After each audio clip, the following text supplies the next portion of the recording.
Hi, this is Komal Chaudhary and I welcome to all at the YouTube channel GS 365।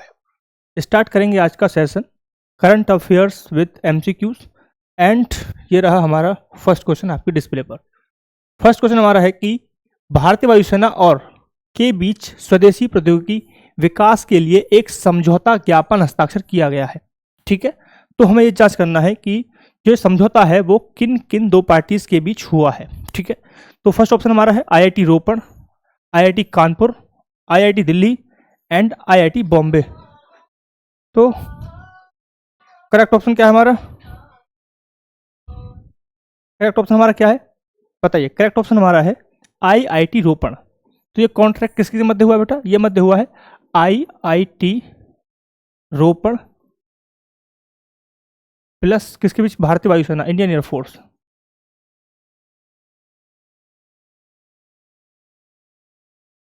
ठीक है, इन दो parties के बीच यह contract हुआ है किस उद्देश्य के साथ? स्वदेशी प्रौद्योगिकी के विकास के लिए।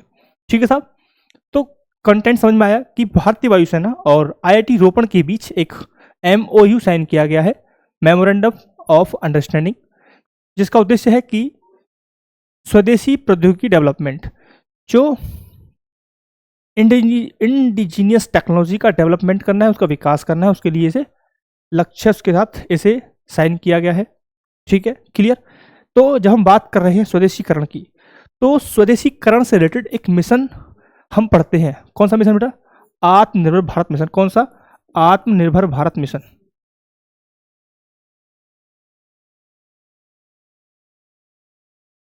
ठीक है, इस मिशन का उद्देश्य क्या है कि भारत को सेल्फ रिलायंट बनाना है, कि खुद के ऊपर निर्भर, आत्मनिर्भर, यानी कि हर चीज के लिए हम आत्मनिर्भर रहें, किसी और दूसरे देश पर किसी भी रिसोर्सेज के लिए निर्भर ना रहें। ठीक है, इस मिशन को हम कहीं ना कहीं देख रहे हैं कि यह जो कॉन्ट्रैक्ट है यह इस मिशन को सपोर्ट कर रहा है।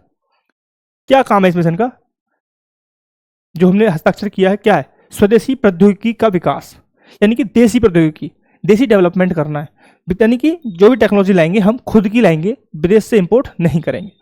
ठीक है, ये मेमोरेंडम साइन किया गया, तो इससे कहीं ना कहीं समर्थन मिलता है हमारे एक मिशन को, जो कौन सा मिशन है? आत्मनिर्भर भारत मिशन। ठीक है, आत्मनिर्भर भारत मिशन का उद्देश्य क्या है बताइए?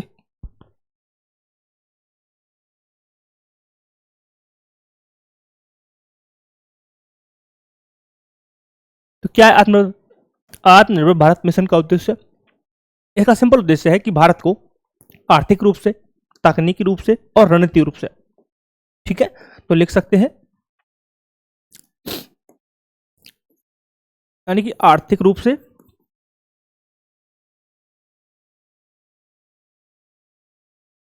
तकनीकी रूप से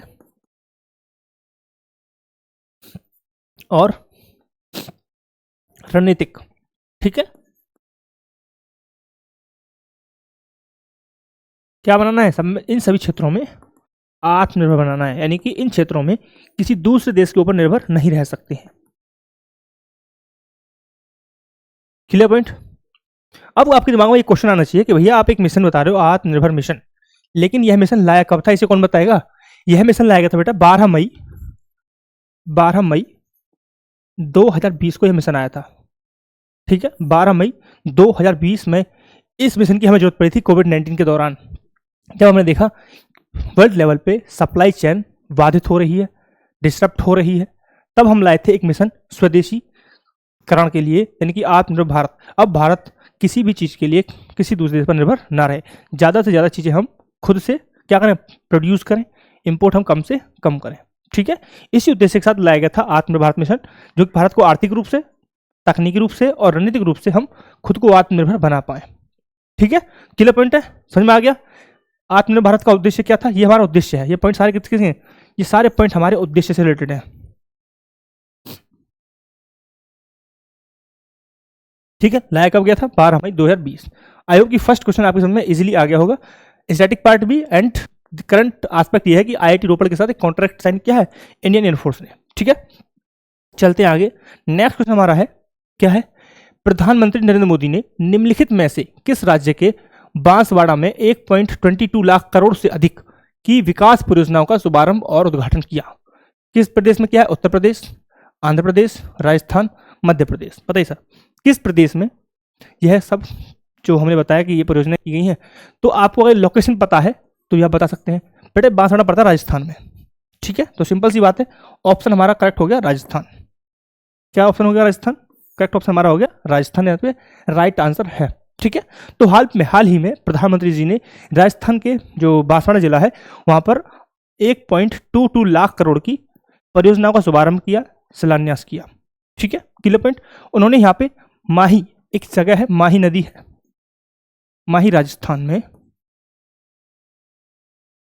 एक परमाणु ऊर्जा संयंत्र को भी, परमाणु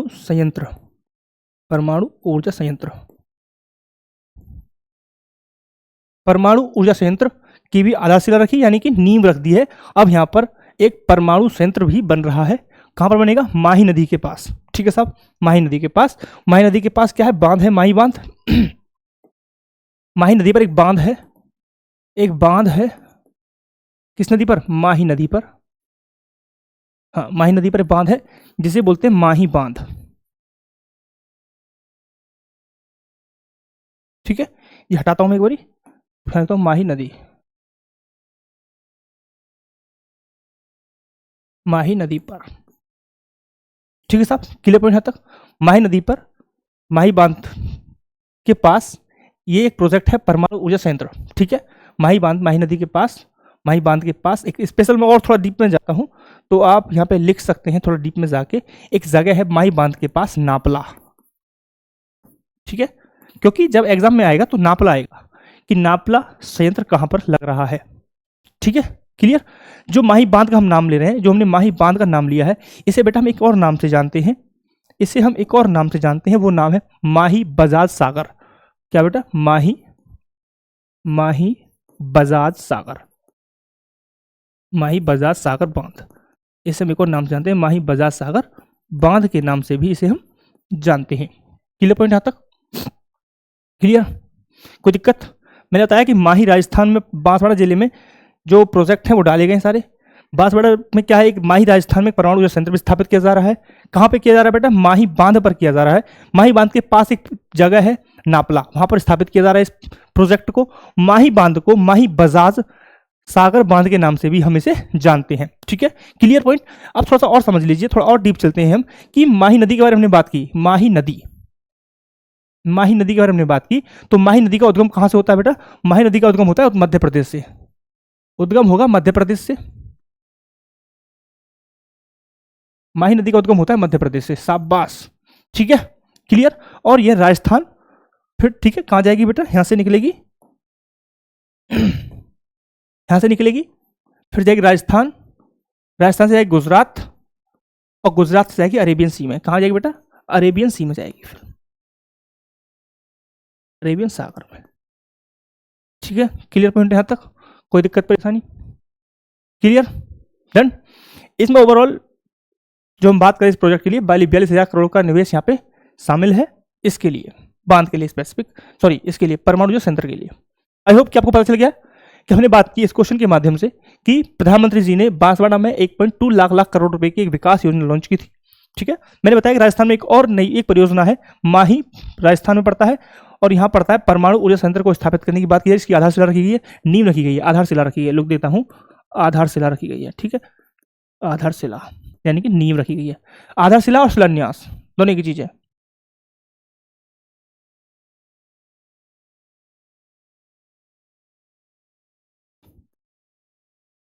ठीक है, डन। चलिए, क्लियर। नेक्स्ट हमारा है, नेक्स्ट बढ़िए। भारत और ने 24 सितंबर 2025 को जैविक उत्पादों के लिए, कीवर्ड समझते हैं ना, जैविक उत्पादों के लिए एक पारंपरिक मान्यता समझौता पर हस्ताक्षर किया है। किस देश ने किया है? जापान, जर्मनी, फ्रांस, ऑस्ट्रेलिया, ठीक है साहब। तो आपके सामने ऑप्शन है Japan, Germany, France, Australia. Question simple सा है कि भारत और किस देश ने 24 सितंबर 2025 को, डेट इंपोर्टेंट नहीं है, बट जैविक उत्पादों के लिए एक पारंपरिक मान्यता पर, यानी जो परंपरा चलती आ रही थी, एक मान्यता थी, उस पर एक समझौता कर लिया है, यानी कि उसे अब एक नियम का रूप दे दिया है, ठीक है, प्रोफेशनल नियम का रूप दे दिया है। किस देश के साथ ये कॉन्ट्रैक्ट किया गया है बताइए? तो बेटा ये कॉन्ट्रैक्ट किया गया है हमारा ऑस्ट्रेलिया के साथ। तो राइट आंसर हमारा है ऑस्ट्रेलिया के साथ यह कॉन्ट्रैक्ट किया गया है भारत ने। कि क्या किया है कि जो जैविक उत्पादों के लिए पारंपरिक मान्यता थी, उसको एक अब एमओयू ग्रुप में साइन कर लिया गया है, ठीक है, क्लियर, डन। ठीक है, तो ये जो कॉन्ट्रैक्ट हुआ था बेटा, ये कॉन्ट्रैक्ट कहाँ पे हुआ है? जय उत्पादन के लिए जो समझौता है वो नई दिल्ली में हुआ है। ठीक है, नई दिल्ली में हुआ था। नई दिल्ली में कहाँ पे हुआ है बेटा? विज्ञान भवन में। कहाँ पे? विज्ञान भवन में यह किया गया है। क्लियर, यहाँ तक समझ में आया? कोई चीज, कोई दिक्कत? ठीक है, ये जो कॉन्ट्रैक्ट है यह है ECTA बेटा, यह कॉन्ट्रैक्ट, यह समझौता ECTA का पार्ट है, का हिस्सा है। ठीक है, अब कुछ लोग समझ नहीं आएगा ECTA क्या हो गया जी भैया, आपने तो एक नया नाम जोड़ दिया हमारे जान के लिए, बवाल पैदा कर दिए हो। तो ECTA क्या होता है, बेजानना है ECTA क्या होता है। तो ECTA का मतलब है economic cooperation and trade agreement. क्या होता है? इकोनॉमिक कोऑपरेशन,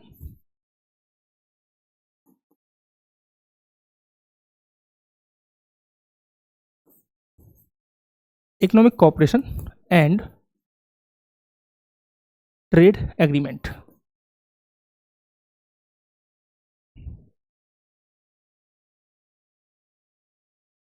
बहुत ही सिंपल सा है, एंड ये इंडिया एंड ऑस्ट्रेलिया के बीच का है। आप याद रखेंगे कि इंडिया एंड ऑस्ट्रेलिया के बीच हुआ है ECTA, economic cooperation and trade agreement. ठीक है, इसका उद्देश्य क्या है? उद्देश्य आप बिल्कुल समझ सकते हैं, मैं नाम बताऊं तो आप बता सकते हैं किसके लिए किया गया। इकोनॉमिक कोऑपरेशन, किसके लिए किया गया बेटा? इकोनॉमिक कोऑपरेशन के लिए, एंड ट्रेड एग्रीमेंट। तो क्या होगा इसका काम कि जो आर्थिक सहयोग है, जो इकोनॉमिक कोऑपरेशन उसको बढ़ाया जाए, है ना भाई? क्या उद्देश्य हो सकता है कि इकोनॉमिक कोऑपरेशन है उसको बढ़ाया जाए। इकोनॉमिक कोऑपरेशन, सॉरी,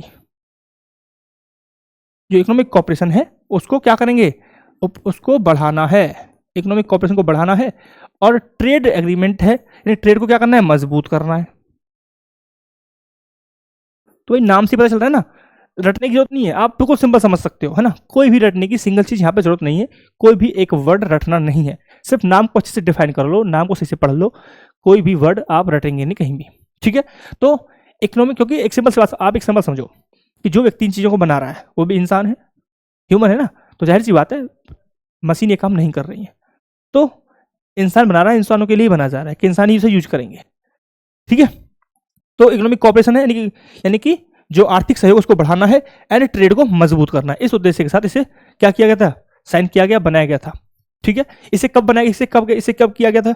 जो ये कॉपरेशन है इसे कब लाया गया था बेटा? इस कॉपरेशन कब लाया गया मुझे बताइए, कि जो कॉपरेशन है ECTA जिसकी हमने बात की, ECTA, ठीक है, ECTA को कब लाया गया था भाई, ये बता दीजिए मुझे। ECTA को लाया गया था बेटा हमारे, कब लाया गया था? 2 अप्रैल 2022 को। अप्रैल 2022, डेट याद रखनी है, लेकिन 2022 याद रखेंगे आप। तो ये कॉन्ट्रैक्ट 2022 में लाया गया था, उसी का विस्तार किया गया है, एक और नई चीज उसमें एडअप कर दी गई है। ठीक है, क्लियर, समझ में आ गया? है तो कोई doubt? And doubt? No, done. तो ये था हमारा static part of this question. यहाँ तक आपको मैंने इस क्वेश्चन के माध्यम से हमने बात की कि भारत और ऑस्ट्रेलिया के बीच एक और MOU साइन किया गया है, जो कहीं ना कहीं ECTA का ही एक विस्तार है। ECTA क्या है? Economic cooperation and trade agreement है, जो 2022 में भारत और ऑस्ट्रेलिया के बीच हुआ था। डन, चलिए आगे आते हैं, नेक्स्ट क्वेश्चन की तरफ बढ़ रहे हैं। नेक्स्ट क्वेश्चन हमारा ये रहा, वस्तु एवं सेवा कर पर अपीलीय न्यायाधिकरण का हाल ही में आधिकारिक उद्घाटन किया गया। ठीक है जी, यानी कि अपीलेट जुडिशरी का क्या किया गया है? उद्घाटन किया गया, वही ऑफिशियली। यह कहां पर स्थित है? इसकी मुख्य पीठ कहां पर स्थित है? प्रधान पीठ, है ना बेटा? प्रधान पीठ कहां पर स्थित है, हमें बताना है। प्रधान पीठ कहां पर स्थित है? मुख्य पीठ, बेसिकली प्रधान पीठ का मतलब मुख्य पीठ कहां पर है। तो क्वेश्चन में अगर दिक्कत हो तो लिख सकते हैं मुख्य पीठ कहां पर स्थित है, हमें यह बताना है। ठीक है, हमारे ऑप्शन है चेन्नई, मुंबई, नई दिल्ली, अहमदाबाद। राइट आंसर क्या है मुझे बताएंगे? राइट आंसर क्या है बताइए सर? राइट आंसर हमारा है नई दिल्ली। तो जब GST के लिए एपेलेट काउंसिल का स्थापना हुई है, ठीक है ना, GST के लिए एक अपीलीय न्यायाधिकरण की स्थापना हुई है, उसका तो हेड ऑफिस है वो है नई दिल्ली में।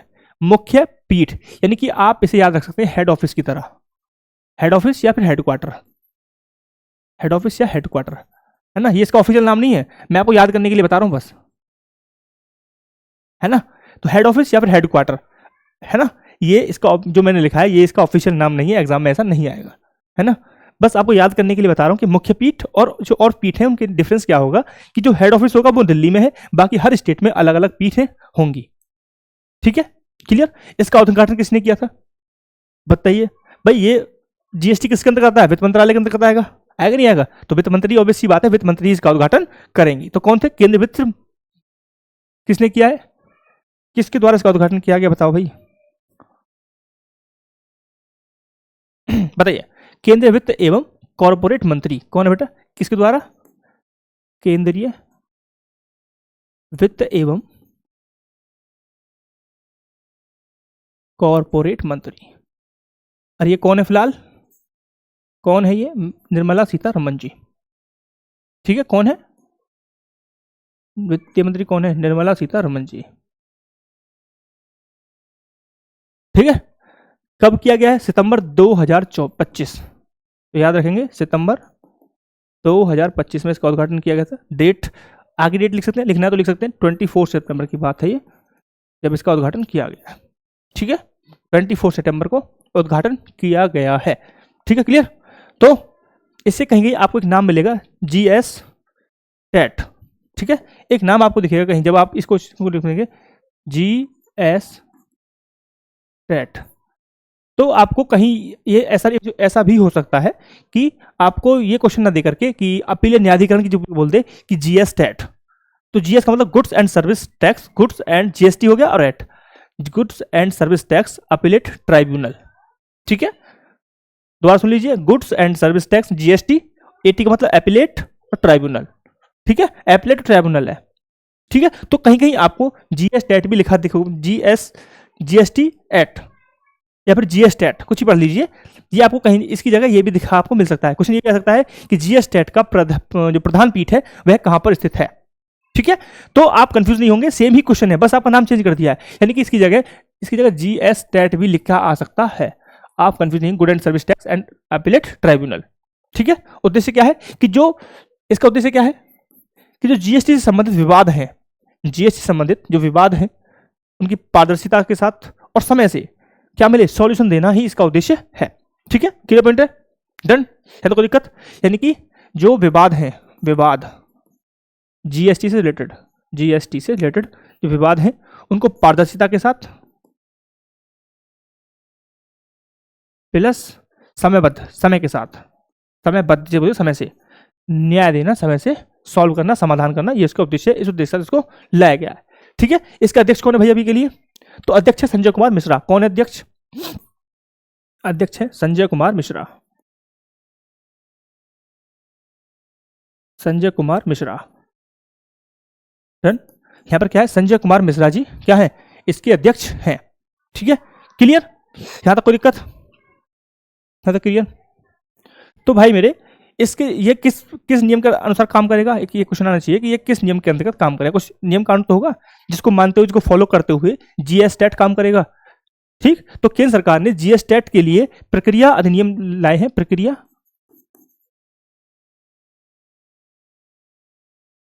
नियम 2025, जीएस टेट प्रक्रिया अधिनियम 2025 में सब कुछ लिखा हुआ है कि किस तरीके से काम करने वाला है। ठीक है, क्लियर पॉइंट यहां तक, डन। इससे हम क्या फायदा कर सकते हैं बेटा? इससे हमने एक चीज बताई मेरे को, जब हमारे पास पहले से कोर्ट्स हैं, है ना, हमारे पास पहले से ही कोर्ट हैं, आप सभी को पता है, हाई कोर्ट हो गया, सुप्रीम कोर्ट हो गया, एंड सबऑर्डिनेट कोर्ट्स हो गए, राइट। बट हमने फिर नया क्यों किया? क्योंकि हम सभी को पता है कि जो हमारे कोर्ट्स हैं उनके पास पहले से ही बहुत ज्यादा क्या है, लोड है, बर्डन है काम का। तो उस बोझ को क्या होगा, ये और बढ़ा देगा। ठीक है, पहली बोझ है, तो उस बोझ को कम करने के लिए और जल्दी से जल्दी न्याय हो, है ना, क्योंकि अगर न्याय में देरी होती तो कहीं ना कहीं वो भी अन्याय ही होता है। ठीक, तो इसलिए न्याय हो, न्यायिक बोझ कम हो कोर्ट्स पर, इस उद्देश्य के साथ एक नई न्यायिक व्यवस्था स्थापित की गई है। Clear, right, done. तो हमने बात की हेड ऑफिस की, मुख्य पीठ की हमने बात की। हर स्टेट में अलग अलग पीठ होंगी, विभिन्न राज्यों में क्षेत्रीय पीठ हो सकती है, जहां पर क्या होगा, अध्यक्ष होगा और न्यायिक सदस्य होंगे, टेक्नोलॉजी स्पेशल भी होंगे।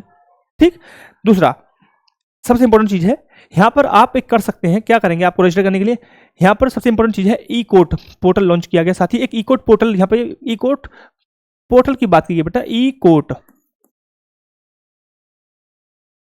ई कोर्ट पोर्टल की बात की गई है। ई कोर्ट पोर्टल, इसका क्या मतलब है? इसके माध्यम से आप ऑनलाइन अपील कर सकते हैं और जो ऑनलाइन है वो भी, जो सुनवाई है वो भी ऑनलाइन हो जाएगी। यानी कि आप बिना कोर्ट जाए ही सब कुछ घर पे कर सकते हैं, ऑनलाइन ही आप अपील कर सकते हैं, ऑनलाइन ही आप सुनवाई भी कर सकते हैं साथ के साथ। डन। यानी कि ई कोर्ट पोर्टल के माध्यम से आप सारा वर्क ऑनलाइन भी कर सकते हैं अपना। ठीक, चाहे हम बात करें उनकी जो फाइलिंग है ना, उनको देख सकते हैं, ट्रैक कर सकते हैं सारा, मतलब पूरा ओवरऑल हम ई कोर्ट ऐप जो पोर्टल है वहां पर जांच कर सकते हैं, अपील से लेकर सुनवाई तक सारी चीजें। Done, clear point. तो नई दिल्ली में हमारा हेड ऑफिस है जो हमने बात की। हाँ, डन। अब बढ़ते हैं आगे। ये हमारा नेक्स्ट क्वेश्चन, नागालैंड विश्वविद्यालय के कितने प्रोफेसरों को दुनिया के शीर्ष 2% वैज्ञानिकों में शामिल किया गया है? बताइए सर। नागालैंड विश्वविद्यालय है, उसके प्रोफेसर हैं, दुनिया के शीर्ष 2% वैज्ञानिकों में उनको शामिल किया गया। पहले तो ये अपॉर्चुनिटी बहुत अच्छी बात है कि हमने कुछ ऐसी अचीवमेंट प्राप्त की है। तो कितने हमारे प्रोफेसर थे उस विश्वविद्यालय के जिन्होंने यह उपलब्धि हासिल की है? ठीक है, ऑप्शन हमारे हैं 2, 3, 4, 5। तो कितने प्रोफेसर्स को यह अपॉर्चुनिटी मिली है, यह उनको मिला है, वो है ऑप्शन हमारा है 4। यानी कि 4 प्रोफेसर्स हैं जिनको यह उपलब्धि मिली है कि जो दुनिया के शीर्ष टॉप मोस्ट 2% साइंटिस्ट हैं, उनकी सूची में भारत के 4 प्रोफेसर भी शामिल हैं। ठीक है, क्लियर पॉइंट यहां तक। तो ये सूची जो है, इस सूची को कौन जारी करता है? सबसे पहले पॉइंट है ये मेरा, जिस सूची की हम बात कर रहे हैं, ठीक है, दुनिया के शीर्ष वैज्ञानिक, इस सूची को जो कौन जारी करता है, किसके द्वारा इसे जारी किया जाता है? तो अमेरिका का एक विश्वविद्यालय है स्टैनफोर्ड। ठीक है, तो स्टैनफोर्ड यूनिवर्सिटी है, स्टैनफोर्ड यूनिवर्सिटी, स्टैनफोर्ड यूनिवर्सिटी है। कहाँ की है ये? यूएसए की है, जो दुनिया के टॉप मोस्ट वैज्ञानिकों की सूची जारी करती है। ठीक है, 4 वैज्ञानिक हैं, professor Ambarish, professor Joginder Prabhakar Sharma and प्रवन कुमार प्रभाकर। ये 4 हमारे जो इंपॉर्टेंट पर्सनैलिटीज हैं, वैज्ञानिक हैं, जिन्होंने दुनिया में 2% टॉप मोस्ट साइंटिस्ट के रूप में जगह बनाई है, उनके नाम है। ठीक है, आपको पता होना चाहिए, प्रवन कुमार, प्रभाकर शर्मा, जोगिंदर सिंह एंड लास्ट हमारा अम्बरीश सिंह। ठीक है, क्लियर। चलिए, इतना ही था। नेक्स्ट बढ़ेंगे अपने क्वेश्चन की तरफ। किस मंत्रालय ने नशा मुक्त भारत अभियान की 5वीं वर्षगांठ के उपलक्ष्य में त्रिस्तरीय राष्ट्रीय प्रतियोगिता शुरू करने की घोषणा की है? ठीक है, शिक्षा मंत्रालय, स्वास्थ्य एवं परिवार कल्याण मंत्रालय, सामाजिक न्याय एवं अधिकारिता मंत्रालय, युवा मामले एवं खेल मंत्रालय। बहुत ही इंपॉर्टेंट क्वेश्चन है, बहुत ही अच्छा क्वेश्चन है।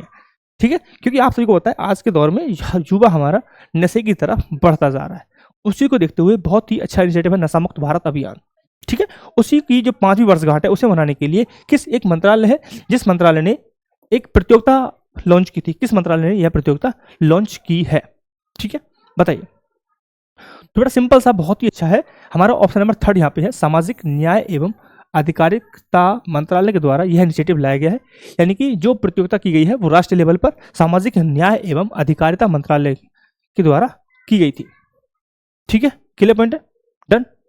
ठीक है, अब बात करते हैं इसको कि नशा मुक्त भारत अभियान, एक हमारा हमने बात की, नशा मुक्त भारत अभियान की हमें बात हुई, चर्चा हुई, तो थोड़ा सा उसे भी सुन लेते हैं। नशा मुक्त भारत अभियान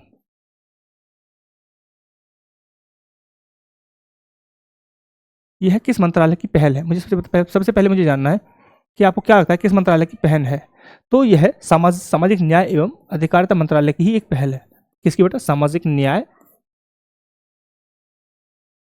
एवं अधिकारिता मंत्रालय। ठीक है, सामाजिक न्याय एवं अधिकारिता मंत्रालय की पहल है, जिसे कब लॉन्च किया गया था बेटा?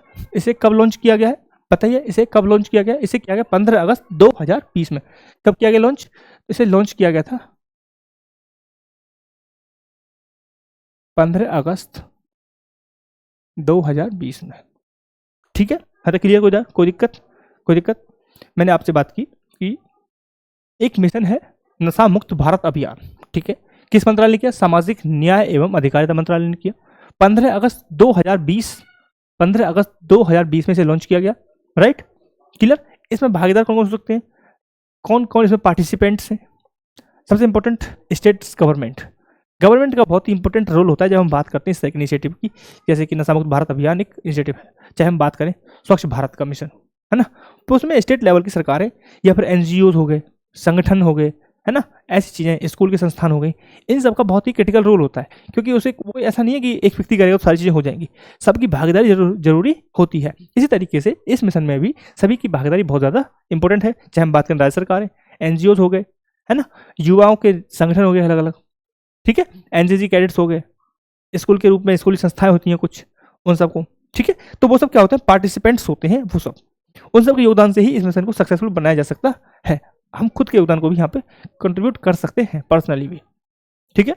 तो उद्देश्य क्या है, उद्देश्य है कि जो युवा हैं, जो हमारे युवा हैं, जो हमारी पीढ़ी है आने वाली, जो हमारा भविष्य है देश के, उन्हें ड्रग्स, शराब, तंबाकू, है ना, इन सब चीज़ों से उनको दूर रखा जाए और उन्हें क्या किया जाए, जो नशा पीड़ित हैं उन सब की क्या की जाए, मदद की जाए, उनको जागरूक किया जाए, उनको परामर्श सलाह दो, परामर्श दो, है ना, और उन्हें वापस घर वापसी उनकी कराई जाए। घर वापसी इन द सेंस कि वो अपने समाज, एक अच्छे समाज का हिस्सा बने, है ना। पुनः वापसी होता ये नहीं कि मैं किसी को ऐसे नहीं कह रहे कि हम घर बुलाइए घर बिठाइए, नहीं, पुनर्वास का मतलब कि एक अच्छे समाज में, एक अच्छे समाज के नागरिक होने के रूप में उन्हें एहसास कराएं, ठीक है। इसी के लिए क्या कर सकते हैं, स्कूल हो गए, कॉलेज हो गए, ये सब क्या कर सकते हैं, जागरूकता संबंधी कार्यक्रम चला सकते हैं, डिजिटल मीडिया पर क्या कर सकते हैं, ट्रेंड कर सकते हैं, हम रैली कर सकते हैं, ऐसी बहुत सारी चीज़ें हैं जिनके माध्यम से हम इस अभियान को आगे बढ़ा सकते हैं।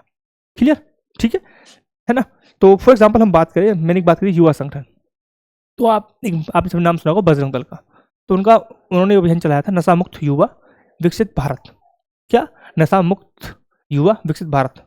तो कभी क्वेश्चन आ सकता है भूले भटके, वैसे ऐसे आएगा नहीं, बट आप अपने आप को तैयार रखेंगे कि किसका मिशन है, ये बजरंग दल वालों का मिशन है, ठीक है, क्लियर, राइट, डन, ठीक है। तो एक चीज और यहाँ पर लिख सकते हैं कि जो प्रतियोगिता है, ये प्रतियोगिता कहाँ पे हुई है बेटा, ये नई दिल्ली में हुई है, एक इंपॉर्टेंट टास्क रह गया, नई दिल्ली में हुई थी, और लोकेशन है भारत मंडपम, भारत मंडपम, ये वही लोकेशन है जहां पर G20 का हमने आयोजन किया था। क्लियर, चलें आगे, चलिए पढ़ते हैं नेक्स्ट क्वेश्चन। नेक्स्ट क्वेश्चन हमारा किस प्रसिद्ध कन्नड़ लेखक का 24 सितंबर को 54 वर्ष की आयु में बेंगलुरु में निधन हो गया था, ठीक है। तो बेटा कहीं न्यूज 95 ईयर्स की है, कहीं 94 की है, तो आप कंफ्यूजन नहीं होंगे ना, आप दोनों को याद रखना कि 95 94 है, क्योंकि एक आर्टिकल में 94 लिखा हुआ है, एक में 95 लिखा हुआ है, ठीक है, मैंने दोनों आर्टिकल्स पढ़ रखे हैं। चलिए, तो कौन पर्सन है वो, UR Ananthamurthy, Girish Karnad, doctor SL Bhyrappa, Kuvempu. तो करेक्ट आंसर हमारा है डॉक्टर SL भैरप्पा, ठीक है। तो राइट आंसर हमारा है डॉक्टर SL भैरप्पा, हमारा राइट आंसर है। इनकी डेथ हुई है 24 सितंबर को 54 वर्ष की आयु में। कहाँ पे हुआ है, बेंगलोर में का निधन हुआ था, सिंपल सी बात है, ठीक है। इसके अलावा इसके समय कोई क्वेश्चन यहाँ पे है नहीं। कुछ उपन्यास में लिखेंगे 25-30, तो इसके लिए इनको दिया गया, तो समझ, इसलिए इनको जाना जाता है, ठीक है। उन पर कुछ मूवीज भी बनी है और कुछ स्पेशल है नहीं, बस। नेक्स्ट आइए, 24 सितंबर को राष्ट्रीय करियर सेवा पोर्टल के माध्यम से युवाओं के रोजगार को बढ़ाने के लिए सरकार ने किस क्विक कॉमर्स प्लेटफॉर्म के साथ साझेदारी की है। यानी कि NCS ने एक प्लेटफॉर्म के साथ, क्विक कॉमर्स प्लेटफॉर्म है, क्विक कॉमर्स प्लेटफॉर्म के साथ क्या किया है, टाई अप किया है, वो कौन सा है। क्विक कॉमर्स प्लेटफॉर्म जैसे कि अमेजोन हो गया, फ्लिपकार्ट हो गए, वीमार्ट, सब जितने भी हैं ई कॉमर्स वेबसाइट जहां पर आप ऑनलाइन शॉपिंग करते हैं, सब क्विक कॉमर्स क्या है, एप्लीकेशंस हैं, जैसे Swiggy, Zomato, Blinkit, all that, ठीक है, सब हमारे हैं। तो इन्होंने किया है कॉन्ट्रैक्ट, किसके साथ किया है बेटा, इन्होंने कॉन्ट्रैक्ट किया है ज़ेप्टो के साथ। किसके साथ किया है, ज़ेप्टो के साथ।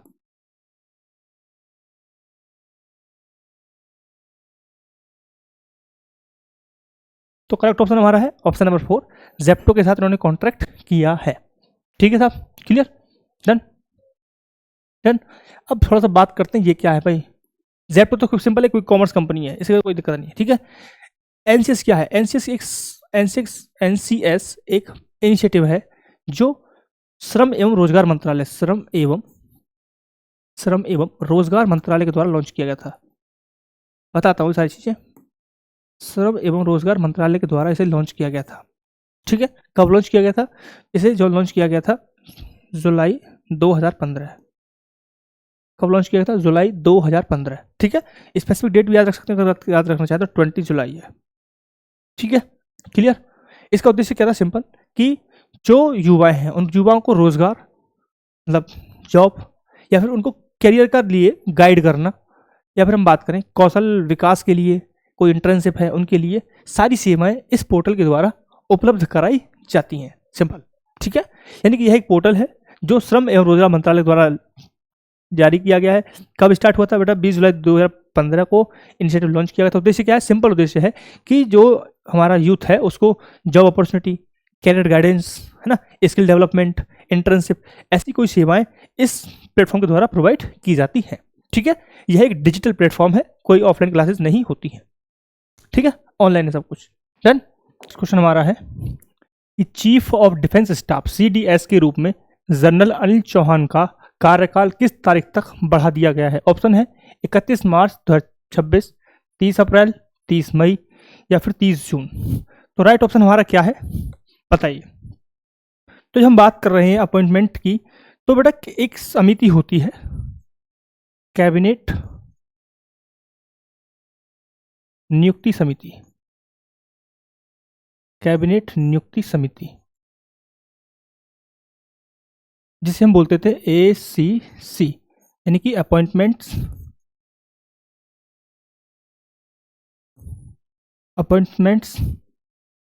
Committee of cabinet, appointments committee of the cabinet. ठीक है, तो ये एक समिति होती है जो उच्च पदों पर, जो हमारे ऊंचे पद होते हैं, सेक्रेटरी से ऊपर, एडिशनल सेक्रेटरी से ऊपर के पद होते हैं, उनको अपॉइंट करती है। इस कमेटी की सिफारिश पर वो अपॉइंट किए जाते हैं, नियुक्त किए जाते हैं। इस समिति का अध्यक्ष कौन होता है? इसका अध्यक्ष होता है प्रधानमंत्री। कौन होते हैं इसके अध्यक्ष? होते हैं प्रधानमंत्री जी। आप याद रखेंगे कि इस कमेटी के अध्यक्ष होते हैं प्रधानमंत्री जी। ठीक है, क्लियर। और भी सदस्य होते हैं, जो गृह मंत्री हो गया। ठीक, समझ में आ गया? डन। तो इस समिति ने सिफारिश की कि जो जनरल अनिल चौहान है उनका कार्यकाल कहां तक बढ़ाया जाए। ऑप्शन के अकॉर्डिंग बताइए, कहां तक बढ़ाने की सिफारिश की है? 30 मई 2026 तक की सिफारिश की है कि इनका कार्यकाल 30 मई 2026 तक बढ़ा दिया जाए। ठीक है, क्लियर, डन। तो चल गया कि अपॉइंटमेंट यानी कैबिनेट की नियुक्ति समिति होती है जो सिफारिश करती है। एडिशनल सेक्रेटरी से ऊपर के पदों पर सिफारिश उनके आधार पर ही, इसकी सिफारिश के आधार पर ही की जाती है। इसके अध्यक्ष होते हैं प्रधानमंत्री, गृह मंत्री और अन्य सदस्य भी, अन्य वरिष्ठ मंत्री भी इसके सदस्य होते हैं।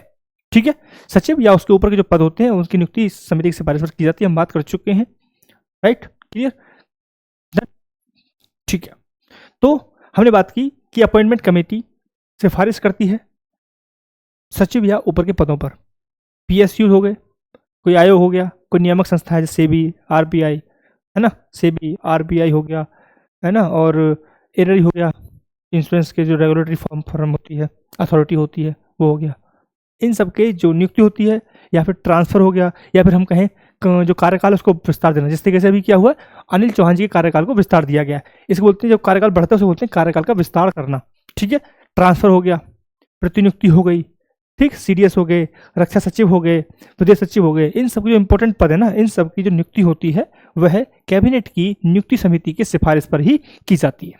ठीक है, इसके चेयरमैन होते हैं प्रधानमंत्री जी, आप याद रखेंगे।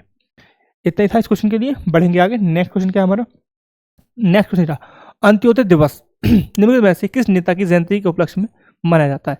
तो पंडित दीनदयाल उपाध्याय, पंडित जवाहरलाल नेहरू, सरदार वल्लभ भाई पटेल, लाल बहादुर शास्त्री। ये तीनों ही क्या है? कांग्रेस के नेता थे, है ना।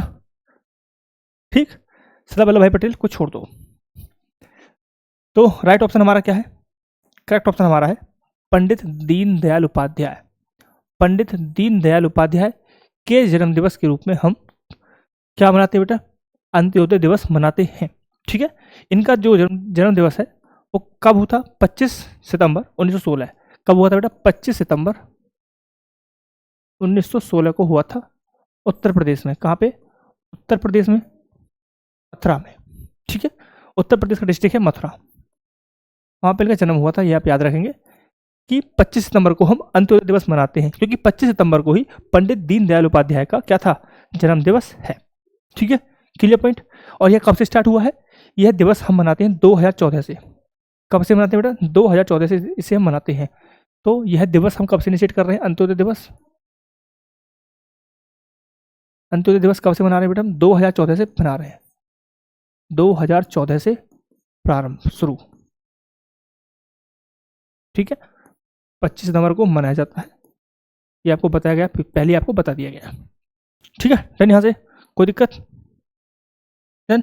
ये भारतीय जनसंघ के एक नेता थे। जनसंघ से आप आज के रूप में बीजेपी के रूप में आप जानते हैं, भारतीय जनता पार्टी के रूप में आप जिसे जानते हैं, उसके एक नेता थे।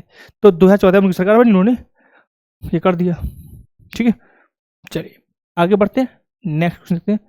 ये हमारा नेक्स्ट क्वेश्चन कि 2025 एशिया कप फाइनल में अपनी जीत के बाद भारत ने कितने एशिया कप खिताब जीत लिए हैं?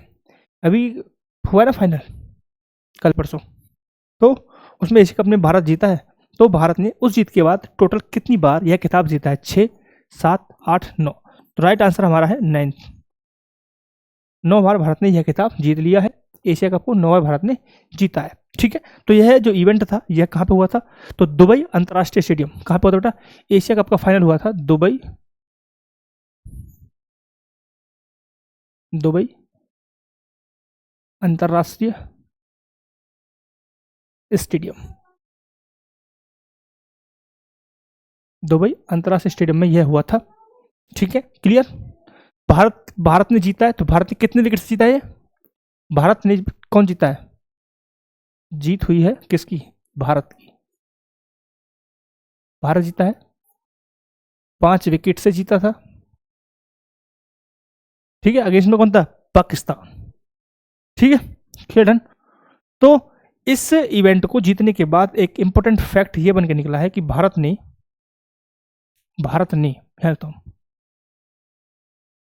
भारत सबसे ज्यादा जीतने वाला कप, सबसे ज्यादा एशिया कप जीतने वाला देश बन गया है। सबसे इंपॉर्टेंट फैक्ट निकल के ये आया, ठीक है। यानी कि भारतीय टीम सबसे ज्यादा इस कप को जीतने वाली बन गई, जिसमें 9 जीत शामिल है, ठीक है। सबसे इंपॉर्टेंट चीज दूसरा, मैन ऑफ द मैच कौन था भाई? Man of the match Tilak Varma. कौन थे जी? तिलक वर्मा, सबको याद होगा ना, बहुत इंपॉर्टेंट पारी उन्होंने खेली है, ठीक है। इसी तरीके से मैन ऑफ द टूर्नामेंट कौन था?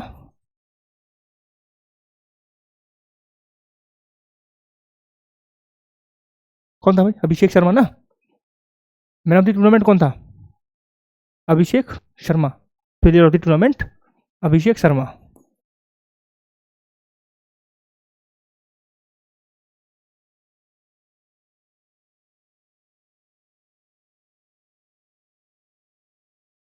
रन, सबसे ज्यादा सर्वाधिक run, maximum score, maximum run सबसे ज्यादा इन्होंने बनाए हैं पूरे टूर्नामेंट में, ठीक है।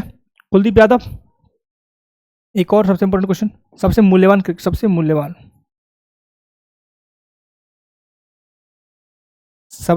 सबसे कीमती खिलाड़ी कौन था? तो सबसे कीमती खिलाड़ी के रूप में हमने लिखा कुलदीप यादव को। कुलदीप यादव, ठीक है ना। आप याद रखेंगे क्योंकि ये क्वेश्चन ऐसे आ रहा है ना, ये आप याद रखेंगे, सिंपल सा क्वेश्चन आ सकता है ना, क्योंकि ये जो इवेंट हुआ है ना बहुत ही कंट्रोवर्सी के साथ हुआ है।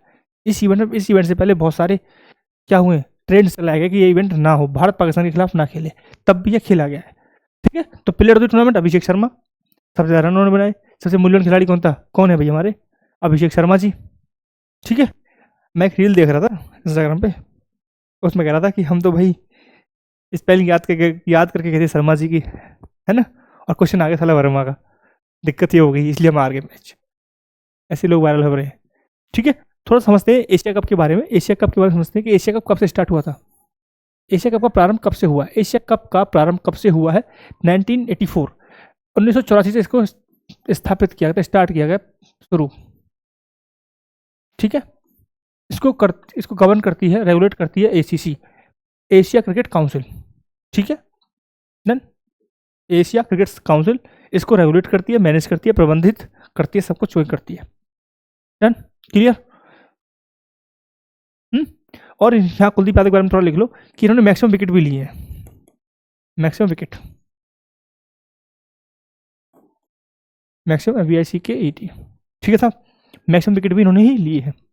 तो यहाँ पे आंसर हमारा 9। चले आगे। ठीक है, लिख सकते हो, लिख लो कि बीसीसीआई की तरफ से 21 करोड़ का इनाम भारतीय टीम के लिए रखा गया है, और भारत ने इस इवेंट के बाद ट्रॉफी नहीं ली थी, जीतने के बाद भी। ठीक है, सो नेक्स्ट क्वेश्चन बढ़ेंगे। आवास और शहरी मामलों के मंत्रालय द्वारा सितंबर 2025 में शुरू की गई राष्ट्रीय पहल का नाम क्या है? आवास एवं शहरी मामलों के मंत्रालय द्वारा सितंबर में एक पहल स्टार्ट की गई है, राष्ट्रीय पहल स्टार्ट की गई है, वो पहल क्या है? ऑप्शन हमारे हैं स्वच्छ भारत मिशन, स्वच्छ शहर जोड़ी, स्वच्छ सर्वेक्षण, या सुपर सिलेंडरी लीग। बताइए हमारी करेक्ट ऑप्शन हमारा क्या है? तो भाई करेक्ट ऑप्शन हमारा है बहुत ही प्यारा सा, कौन सा? स्वच्छ शहरी जोड़ी। स्वच्छ शहरी जोड़ी क्या है जी ये? तो इस पहल में क्या हो रहा है कि भारत में जो 200 मेंटी शहर हैं, 200 मेंटी शहर हैं, मेंटी शहर, और जो हमारे 72 हमारे मेंटर शहर हैं, मेंटर, उनकी जोड़ी बनाई जाएगी। ठीक है, मेंटर क्या होता है? जिसे हम देख के सीखना चाहते हैं, जो सीखेगा वो मेंटी, जो सिखाएगा वो मेंटर। इनको जोड़ों में शामिल करना ताकि वो एक अच्छा परफॉर्म कर सके और ये सीख सकें जो 200 शहर हैं कि किस तरीके से स्वच्छता को मैनेज करना है, किस तरीके से अपने देश को अपने शहर को स्वच्छ हम बना सकते हैं। ठीक है, किस तरीके से कचरा मैनेज करना, सारी चीज़ें यहाँ पे सिखाएंगे। ये मेंटर सिखाएंगे इनको कि भाई आप इस तरीके से काम कीजिए ताकि आप भी स्वच्छ शहर हैं उनकी श्रेणी में आ सकें। ठीक है, तो यह इनिशिएटिव है स्वच्छ शहर जोड़ी, SSJ। किसके द्वारा चलाया गया? MOHI आवास और शहरी मामलों के मंत्रालय के द्वारा यह इनिशिएटिव लिया गया है। चलिए नेक्स्ट देखते हैं। विश्व हृदय दिवस 2025 का विषय क्या था? स्वस्थ हृदय स्वस्थ जीवन, प्रौद्योगिकी के साथ हृदय रोग का रोकना, छोटी जीवन शैली में बदलाव, बड़े स्वास्थ्य लाभ, हृदय स्वास्थ्य एक वैश्विक प्राथमिकता। करेक्ट ऑप्शन हमारा क्या है बताइए? तो करेक्ट ऑप्शन हमारा है छोटी जीवन शैली में बदलाव करके आप बड़े बड़े लाभ उठा सकते हैं। सिंपल सी बात है कि छोटी जीवन शैली में आप बदलाव करेंगे तो स्वास्थ्य के रूप में आप अच्छे ज़्यादा बड़े बड़े लाभ ले सकते हैं। यह विश्व हृदय दिवस, हृदय जो इवेंट हुआ है, सबमिट हुआ, दिवस मनाया हमने 2025, उसका थीम है। ठीक है, इससे क्या होता है जो हृदय रोग के जोखिम है उसको कम कर सकते हैं जब हम अपनी खाने की शैली में बदलाव लाएंगे। आप सभी को पता है कि आज की जो जीवन शैली है उसमें फास्ट फूड भर भर के अवेलेबल है हर शॉप पर। ठीक है, जो बहुत ज़्यादा हार्मफुल होता है। तो हम उनको बदलाव करके अपनी परंपरा के आधार पारंपरिक चीज़ों की तरफ अगर जाएं तो हमें ज़्यादा बदलाव करने की जरूरत नहीं है। थोड़ा बदलाव हमारे स्वास्थ्य के लिए ज़्यादा यूजफुल हो सकता है। ठीक है, भोजन सही करें, हम अच्छा खाना खाएं हेल्दी डाइट के साथ, एक्सरसाइज करें रेगुलर, स्ट्रेस को कंट्रोल करें, स्ट्रेस ज़्यादा ना लें। इन छोटी छोटी चीज़ें ना कि भोजन सही रखें, ज़्यादा जो खराब चीज़ों की तरफ ना जाएं, डेली बेसिस पर एक्सरसाइज करें, स्ट्रेस को मैनेज करें, तो क्या ज़्यादा बड़ी चीज़ नहीं है। इन छोटी छोटी चीज़ों को जब आप कंट्रोल करते हैं, चेंज करेंगे आदतों को, इसका आपको दूरगामी प्रभाव देखने को मिलेगा। ठीक है, इसी आधार पर रखा गया है इसका उद्देश्य कि दैनिक आदतों में जब आप रोज की आदतों में छोटे बदलाव करेंगे तो स्वास्थ्य में, हृदय में बहुत सारी जो बीमारियां हैं उसको आप कम कर सकते हैं। ठीक है, क्लियर पॉइंट तक? तो ये थीम और ये पर्पस था। और जो हम बात कर रहे हैं विश्व हृदय दिवस, यह 2000 में स्टार्ट हुआ था और यह WHF विश्व हृदय दिवस WHO के साथ WHO के साथ जागरूकता अभियान चलाता है। ठीक है, क्लियर पॉइंट दोबारा सुन लीजिए कि WHF विश्व हृदय संघ लिख देता हूं।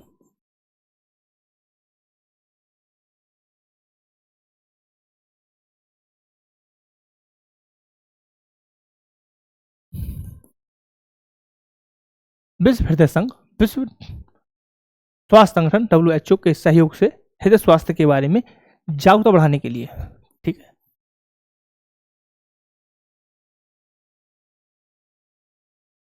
जागरूकता बढ़ाने के लिए इस इवेंट को करते हैं। ठीक है साहब, क्लियर पॉइंट है। चलिए आगे आते हैं। नेक्स्ट हमारा क्वेश्चन है, भारत के पहले integrative oncology research and care centre IORCC का उद्घाटन कहाँ किया गया है? मुंबई, गोवा, दिल्ली, केरला। कहाँ पे किया गया भाई IORCC का उद्घाटन? हमारे पास ऑप्शन है मुंबई, गोवा, दिल्ली, केरल। कहाँ पे किया गया है बताइए? क्लियर बताइए, क्लियर बताइए कहाँ पे किया है? राइट ऑप्शन हमारा है Goa.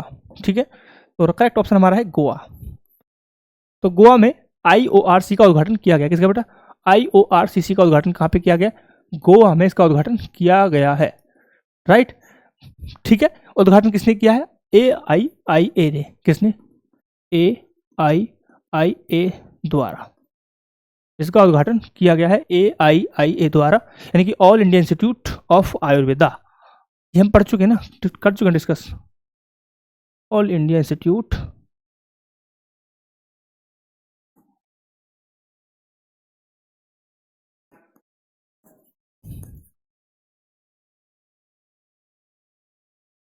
All India institute of Ayurveda के द्वारा इसे लॉन्च किया गया, और ये पहली बार, ठीक है, फर्स्ट, पहली बार हुआ है, पहली बार इसे स्थापित किया गया है, ठीक है। IURC यानी कि एकीकृत integrative oncology research and care centre, full form सीधा यही है IURC का। ये हिंदी में लिख रखा है, सिर्फ देवनागरी में, ये सिर्फ देवनागरी लिपि में लिखा हुआ है, बाकी है इंग्लिश में, ठीक है। तो गोवा में स्थापित किया गया, all India institute of Ayurveda, इनके द्वारा इसको स्थापित किया गया है, ठीक है। तो कब स्थापित किया? इवेंट चल रहा था, एक इवेंट चल रहा था बेटा। कौन सा इवेंट चल रहा है? राष्ट्रीय आयुर्वेद दिवस मनाया जा रहा था। क्या मनाया जा रहा है? राष्ट्रीय आयुष मंत्रालय का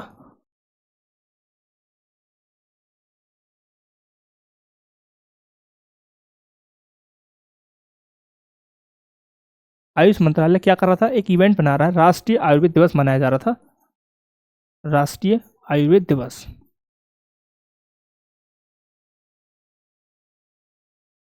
ठीक है। तो राष्ट्रीय आयुर्वेद दिवस मनाया जा रहा है 2025 का, तब इसे लॉन्च किया गया है, और यह 10वां संस्करण था, 10वां दिवस था। बहुत छोटी चीज़ ऐसी में आ जाती है, इसलिए मैं बहुत डीप से डीप आपको बता रहा हूँ, बताने की कोशिश कर रहा हूँ, ज़्यादा से ज़्यादा आपको पता रहे, है ना, क्लियर। तो मेन चीज़ क्या है कि इस सेंटर से क्या होगा कि कैंसर पुनर्वास या कैंसर के लिए अनुसंधान कर सकते, रिसर्च कर सकते हैं। साथ ही साथ जो हमारे आयुर्वेद हैं, योग हैं, है ना, उन सबको मॉडर्न टेक्नोलॉजी से जोड़ने के उद्देश्य से इसको स्थापित किया गया है, ठीक है। तो IORCC का सिंपल है कि जो कीमोथेरेपी होता है, या फिर जो हम जो लेजर के द्वारा कुछ करते हैं ऑपरेशन, उसके दुष्प्रभाव को कम करना, है ना, जो प्रतिरक्षा है शरीर की उसको मजबूत करना, और कैंसर के रोगियों को समग्र जो पूरे जीवन ओवरऑल इकोसिस्टम है उसको सुधार करने के लिए इसे स्थापित किया गया है। सिंपल सी बात है, ठीक है। तो IORC क्या है? IORC सिंपल है, कैंसर उपचार हो गया, उसके पुनर्वास के लिए आयुर्वेद, योग, है ना, इन सबको आज की जो मॉडर्न टेक्नोलॉजी है उसके साथ इंटीग्रेट करना, उनके साथ लाना, ठीक है। क्लियर यहाँ तक? डन, ठीक है। चलिए, हाँ जी, एक चीज़ मैं आपके लिए छोड़ के जा रहा हूँ, मैं वो करूँगा नहीं, क्योंकि मैं लास्ट क्लास में मैंने कराया था कि राष्ट्रीय आयुर्वेद दिवस कब मनाया जाता है, ये आप मुझे बताएं कमेंट सेक्शन में। मैं लास्ट ही क्लास में, पिछली क्लास जाओगे तो आपको यहाँ मिल जाएगा ये। चलिए आते हैं नेक्स्ट क्वेश्चन की तरफ। गैलप ग्लोबल सेफ्टी, गैलप नहीं, हाँ गैलप रिपोर्ट के अनुसार 2025 में रात में अकेले चलने के लिए किस देश को सबसे सुरक्षित स्थान दिया गया है? किस देश को सबसे ज्यादा सुरक्षित स्थान दिया गया है? बताइए साहब।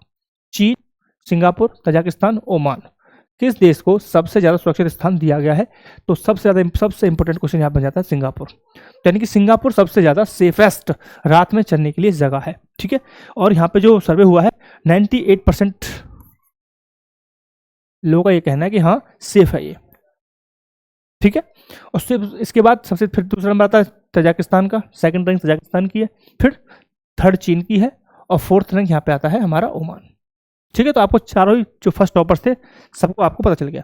यह किसी संघ के द्वारा या ऑर्गेनाइजेशन के द्वारा जारी रिपोर्ट नहीं है, यह एक सर्वे है जो 145 देशों के साथ लगभग 1.5 लाख लोगों के साथ सर्वे किया गया था, तब इस नतीजे पर पहुंचा गया है, ठीक है, कि सबसे सेफ जो है वो कौन सा देश है। तो कौन सा? सिंगापुर। 98% लोगों का कहना है कि हाँ सिंगापुर सेफेस्ट जगह है रात में चलने के लिए। डन, चलिए आगे आते हैं। नेक्स्ट क्वेश्चन हमारा क्या है कि सितंबर 2025 में रेल मंत्री अश्विनी वैष्णव और बिहार के उप मुख्यमंत्री सम्राट चौधरी द्वारा बिहार को कितनी अमृत भारत एक्सप्रेस ट्रेन समर्पित की गई हैं? ऑप्शन हमारा 1, 2, 3, 4। कितनी अमृत ट्रेनें बिहार को समर्पित की गई हैं?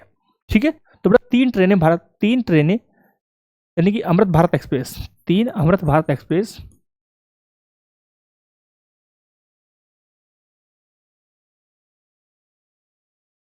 बिहार को समर्पित की गई है। सिंपल सी बात है, ठीक है, clear point.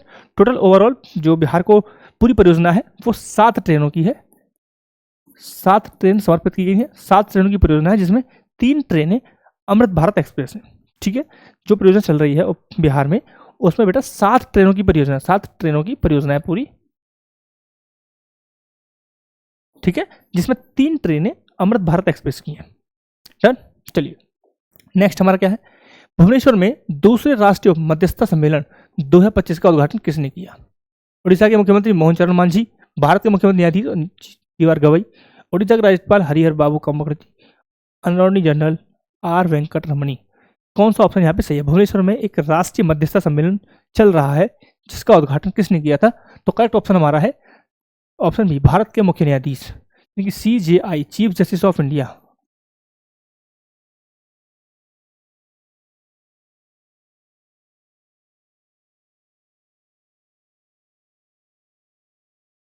Chief justice of India के द्वारा इसका उद्घाटन किया गया है। राइट, क्लियर पॉइंट है।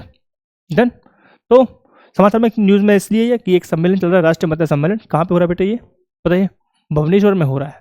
ठीक है, तो आप इसका लोकेशन भी याद रखेंगे कि अभी तो मैंने पूछा है कि भुवनेश्वर में जो सम्मेलन हो रहा है उसमें, ठीक है, सिंपल क्वेश्चन आ सकता है कि राष्ट्रीय मध्यस्थता सम्मेलन 2025 का लोकेशन क्या है? सिंपल, और ये बहुत ईजी क्वेश्चन रहने वाला है, तो आप हर तरीके से तैयार रखेंगे। आप ये भी याद रखेंगे कि भुवनेश्वर लोकेशन है, तो इवेंट कहाँ पे हो रहा है बेटा? ये इवेंट भुवनेश्वर में हो रहा है।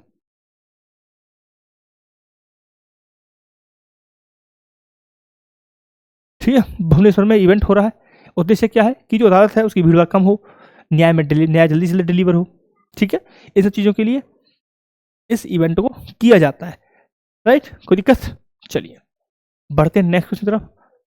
नेक्स्ट क्वेश्चन क्या है हमारा? नेक्स्ट क्वेश्चन ये रहा, डिजिटल बुनियादी ढांचे के विस्तार के एक बड़े अभियान के तहत सितंबर 2025 में प्रधानमंत्री नरेंद्र मोदी द्वारा पूरे भारत में कितने नए 4G मोबाइल टावर लॉन्च किए हैं? 57,500, 92,600, 30,000, 50,000। राइट ऑप्शन हमारे 57,500 टावर भारत के प्रधानमंत्री द्वारा लॉन्च किए गए 4G टावर। ठीक है, तो जो डिजिटलाइजेशन का बुनियादी ढांचा है उसके विस्तार में भारत ने क्या किया है? 57,500 टावर लगाए हैं 4G के। ठीक है, क्लियर, जिसमें 92,600 टावर पूरी तरीके से स्वदेशी हैं, यानी कि इसमें 92,600 टावर जो है 92,600 स्वदेशी हैं, इंडिजीनियस। ठीक है, पूरी तरीके से, पूरी तरीके से, ये वर्ड याद रखना, पूरी तरह से। ठीक है, पूरी तरह से नहीं, कोई भी कॉम्पोनेंट विदेशी नहीं है, क्योंकि पूरी टेक्नोलॉजी किसकी है? भारतीय टेक्नोलॉजी। राइट, तो यह प्रोजेक्ट जो है वो BSNL द्वारा चल रहा है। BSNL लगभग 37,000 करोड़ रुपए का भी प्रोजेक्ट था, जिसमें 3 लाख अधिक गांव है। 30,000, सॉरी डाटा गलत हो गया, 30,000 है ना, 30,000 जो गांव है उस तक इंटरनेट स्पीड पहुंचाने के उद्देश्य से इस परियोजना को लाया गया है। ठीक है, तो BSNL का पूरा प्रोजेक्ट है, क्योंकि BSNL ये जो 4G में डील कर रही है, बाकी सब 5G की तरफ चले गए, 5G से 6G की तरफ जा रही है वाली दुनिया, लेकिन अभी हमें सरकार थोड़ी पीछे चल रही है। एक सोया हुआ पिलर था जिसे अभी जगाया गया है, देखते हैं किस दिशा में कब कब कहाँ पहुँचते हैं। ठीक है, चलो नेक्स्ट हमारा है, भूतपूर्व सैनिक कल्याण विभाग द्वारा आयोजित एक राष्ट्रीय कॉन्क्लेव का उद्घाटन किसने किया? डॉक्टर नितेंद्र चंद्र, राजनाथ सिंह, नरेंद्र मोदी, अमित शाह। किसके द्वारा इसे क्या उद्घाटन किया गया है इसका? ठीक है, तो भूतपूर्व सैनिक कल्याण विभाग के द्वारा किया जा रहा है। तो बहुत ही सिंपल है कि इसमें रक्षा मंत्री जी हमारे इन्वॉल्व रहेंगे। को उद्घाटन किसने किया है? रक्षा मंत्री जी ने किया, रक्षा मंत्री ने किया है, यानी कि राजनाथ सिंह जी ने किया है। ठीक है, तो यह इवेंट 29 सितंबर को हुआ था।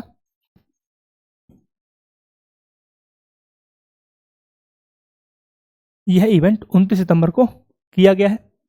क्लियर? राइट, कॉन्क्लेव का जो कॉन्क्लेव है उसका विषय है विकसित भारत और पूर्व सैनिक का कल्याण। तो विषय क्या है बेटा? याद रखेंगे विषय, मैंने फिर से बोल रहा हूँ कि जब कोई भी इवेंट होता है, कोई भी इवेंट अगर होता है, उस इवेंट का विषय आपको पता होना चाहिए, क्योंकि विषय से आपको पता चलता है कि उस इवेंट का पूरा थीम क्या था, है ना, पूरा मतलब ओवरऑल निकल के क्या आया, किस पर्पज के साथ उस मीटिंग को रखा गया था। विकसित भारत और पूर्व सैनिक कल्याण, तो क्या था बेटा? विकसित भारत एवं पूर्व सैनिक कल्याण।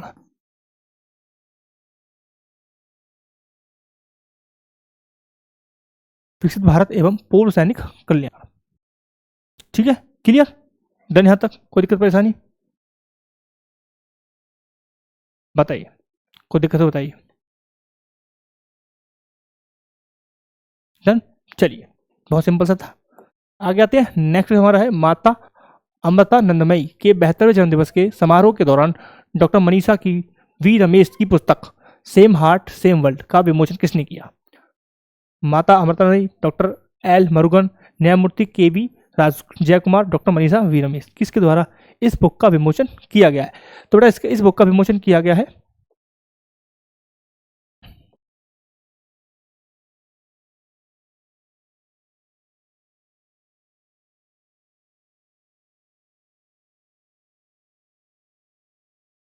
किसके? एल मॉर्गन के द्वारा इस बुक का विमोचन यहाँ पे किया गया है। ठीक है, तो जो एल मॉर्गन है वो सूचना एवं प्रसारण मंत्रालय है मंत्री है, सूचना एवं प्रसारण मंत्री है। क्या है बेटा?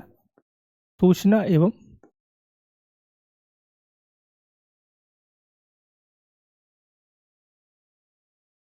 प्रसारण मंत्री है। ठीक है, यह सूचना एवं प्रसारण मंत्री हैं जिन्होंने 72वें जन्म जो माता अमृतानंदमयी है उनके 72वें जन्मदिवस के उपलक्ष्य में दिवस पर इस बुक का विमोचन किया है। ठीक है, clear, done. So thank you very much for the watching this video. I hope आपको बहुत पसंद आ रही होगी, अच्छा लग रहा है तो लाइक शेयर एंड सब्सक्राइब भी कीजिए। Thank you very much.